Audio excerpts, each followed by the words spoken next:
ظلم د زیاتې د سراسر ناانصافي ده، راوستې واکدارانو چې په مونږ کمه ګراني ده. دا میاشت چې د رحمت ته مونږ ته جوړې ته زحمت کو، غریب د وس نه بار د کلیمو که خوباني ده.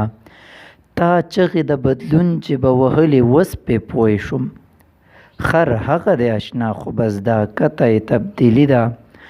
خرچې دي هم بیلونه دي ورباندې لوی ټیکسونه، حالات به رانه وباسي سرمنم چې باقي ده. پوهېږي نه په بند چې وس څنګه به کابو شي، څه شته ځکه ورکړې چا ډالر ته ښه چابي ده.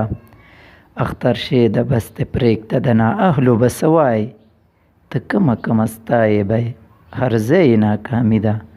او ظلم دی زیاتې دی سراسر ناانصافي ده، راوستې واکدارانو چې په مونږ کمه ګراني ده.